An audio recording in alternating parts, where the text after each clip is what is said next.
Hyderabad Somajiguda press club లో group 1 mains విజేతలు మాట్లాడుతున్నారు. ఇప్పుడు ఆ లైవ్ చూద్దాం.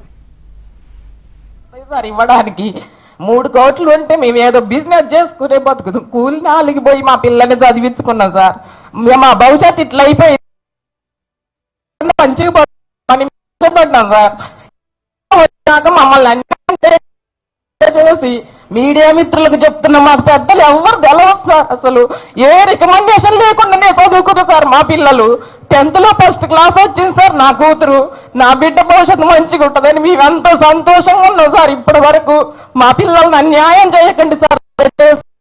అంటే ఎక్కువ నేను మాట్లాడలేము సార్.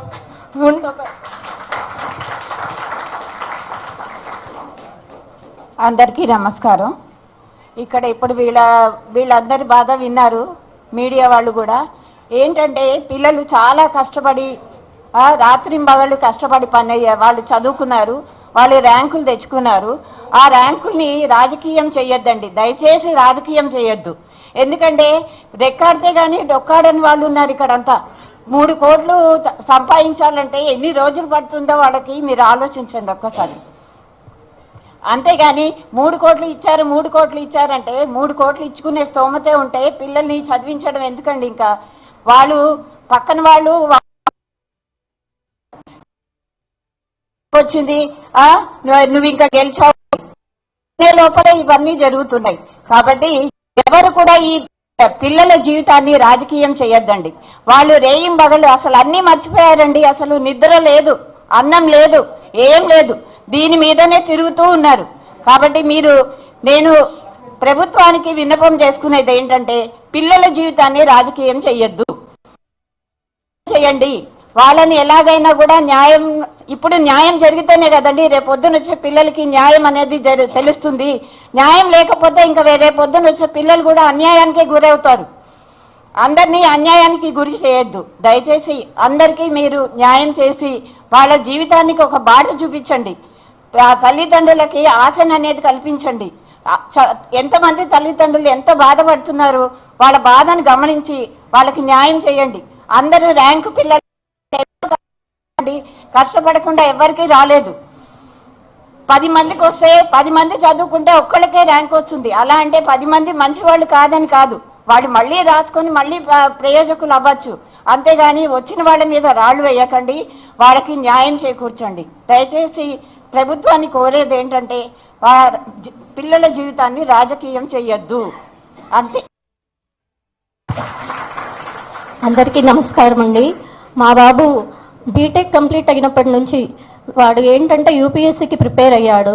కొన్ని సంఘటన వల్ల ఎగ్జామ్ రాయలేకపోయాడు.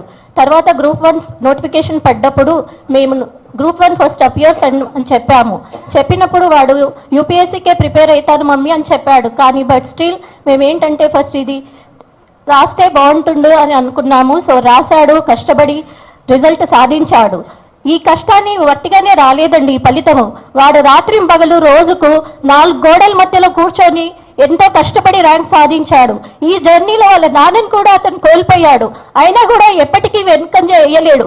నేను నాన్నకలను ఎలాగైనా తీరుస్తాను మమ్మీ అని చెప్పి కష్టపడి ర్యాంక్ సాధించాడు. అండ్ అప్పుడు మేము చాలా హ్యాపీగా ఫీల్ అయ్యాము. వాడు ఏంటంటే అన్ని మెడికల్ ఎగ్జామినేషన్ చేశారు, సర్టిఫికేట్ వెరిఫికేషన్ చేశారు. ఆ మేడం అన్నట్టు నోటికొచ్చిన ముద్దని తన్నేసినట్టు చేశారు. ఇది ఎంతవరకు న్యాయం? దీనికి కారకులు ఎవరిని ప్రశ్నించాలి మేము అసలు? రైట్, కష్టపడి సంపాదించిన ర్యాంక్ హోల్డర్స్ దా తప్పు, లేదంటే ఈ సమాజాన్ని నమ్ముకున్న మాదా, లేక ఎవరు బాధ్యులు దీనికి ర్యాంకు రాని పిల్లల్ని అడ్డంగా పెట్టి నేతలు పిల్లల్ని తొక్కేయాలని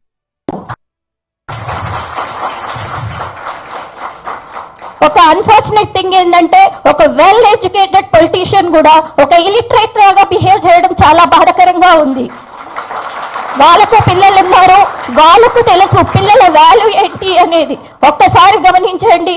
ఇలా చేస్తే సమాజం మీద నమ్మకం పోతుంది. ఎంతమంది అందరూ ర్యాంక్ హోల్డర్సే, అందరూ కష్టపడ్డారు కాదనట్లేదు.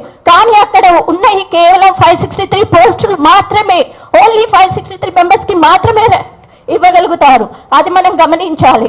అండ్ వన్ మోర్ థింగ్ ఏంటంటే మా కుటుంబ సమస్య కాదండి, ఇది మన అందరి సమస్య. ఒకసారి ఆలోచించండి, ఇలాగే మనం ప్రయత్నిస్తే ఏమవుతుంది? వాడు ఎప్పుడు కూడా ఏంటంటే ఏ లగ్జరీ లైఫ్ కోరుకోలేడు, ఏది కూడా కోరుకోలేడు. జస్ట్ ఏంటంటే బుక్స్ మధ్యలోనే ఉన్నాడు, ఎన్నో త్యాగాలు చేశాడు. అన్ని చేసినా కూడా ఈ రోజు ఒక నిర్దోషిలాగా ఏదో తప్పు చేసిన వాళ్ళలాగా నిలబడడం ఎంత మట్టుకు కరెక్ట్? దీనికి ఎవరు జవాబు చేస్తారు? రైట్, 3 కోట్లు అంటున్నారు, చీటింగ్ అంటున్నారు. దాన్ని ప్రూవ్ చేయండి ఫస్ట్. మేము ప్రూవ్ చేస్తాము వాళ్ళు కష్టపడ్డారు, ర్యాంక్ సాధించారని. వాళ్ళు రాసిన మెటీరియల్ మా దగ్గర ఉంది, వాళ్ళు ప్రిపేర్ చేసిన ప్రతి మెటీరియల్ ఉంది. రైట్, మీరు ఒకరికి ప్రశ్నించే ముందు మీరు ఎంత మట్టుకు కరెక్ట్ అనేది మీరు చూసుకోండి ప్లీజ్. నేను దయచేసి కోరేది ఒకటే, ఇక్కడ పిల్లల్ని తప్పు పట్టకండి, కష్టపడండి. దానివల్ల ఏంటంటే మళ్ళీ కొత్త నోటిఫికేషన్స్ వస్తాయి, సో వాళ్ళకు మళ్ళీ ర్యాంక్ వస్తుంది. నేను ఏదైనా తప్పుగా మాట్లాడితే క్షమించండి, బికాస్ ఇవన్నీ మాకు కొత్త, ఇవేమి మాకు అలవాటు ఉన్నాయి కాదు, పొలిటీషియన్స్ మీ కాదు, ఏది కాదు, ఒక సామాన్య ప్రజలం మేము. Thank you.